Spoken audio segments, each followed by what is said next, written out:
Kita awali dengan informasi pertama, Saudara. Penyidik Kejaksaan Tinggi atau Kejati Banten melakukan penahanan terhadap 2 orang tersangka berinisial JK dan FS pada Senin kemarin dalam kasus dugaan korupsi proyek studi kelayakan atau feasibility studies di Dinas Pendidikan dan Kebudayaan atau Dindikbud Provinsi Banten. Keduanya terlihat keluar dari kantor Kejati Banten menggunakan rompi berwarna merah. Kedua tersangka ini keluar dengan dikawal oleh 3 petugas keamanan Kejati Banten. JK merupakan mantan Sekdis Dindikbud Banten yang saat itu menjabat sebagai PPK dalam pengadaan proyek, sementara FS merupakan seorang honorer pada Dinas PUPR Provinsi Banten. Untuk mengetahui informasi selengkapnya terkait penahanan 2 tersangka ini telah tersambung bersama saya di sebelah sana. Ada wartawan Tribun Banten, Ahmad Tajudin, yang akan memberikan informasinya pada Anda. Halo Tajudin, selamat siang. Halo Nila, selamat siang.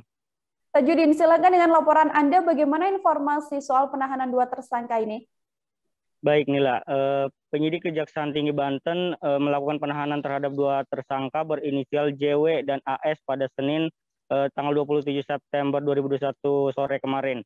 Kedua tersangka tersebut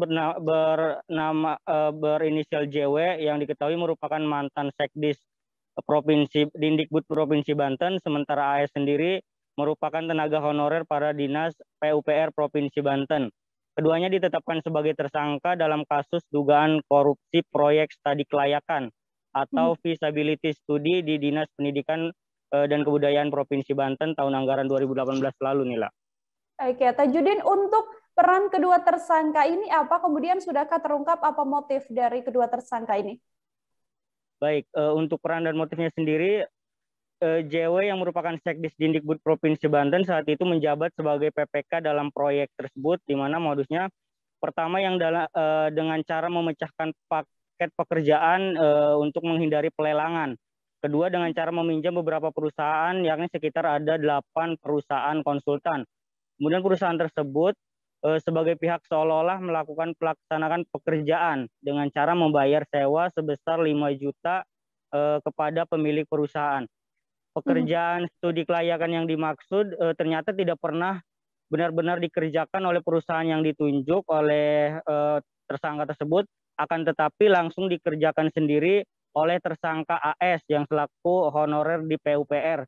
Kemudian tersangka AS melaporkannya kepada tersangka JW selaku PPK pada saat itu. Terkait kasus ini, Tajudin, kemudian berapa kerugian uang negara dari kasus korupsi yang dilakukan oleh kedua tersangka ini? Baik Nila, untuk kasus korupsi tersebut, di mana proyek ini kegiatan dalam proyek itu pagu anggarannya sendiri sekitar 800 juta, di mana dari anggaran 800 juta itu Kejati Banten menduga bahwa kerugian itu ditaksir mencapai sekitar 600 juta rupiah, Nila. Kedua tersangka setelah kemudian resmi ditahan, ini ditahan di mana, Tajudin, informasinya? Baik, untuk kedua tersangka yang disebutkan tadi, saat ini mereka dibawa ke rutan Pandeglang, yang mana mereka akan menjalani penahanan sementara waktu sehingga sampai dengan kasus mereka dilimpahkan di pengadilan, Nila. Oke, terima kasih banyak Ahmad Tajudin, wartawan Tribun Banten, atas laporan Anda. Selamat bertugas kembali, Tajudin. Terima kasih sudah nonton. Jangan lupa like, subscribe, dan share ya.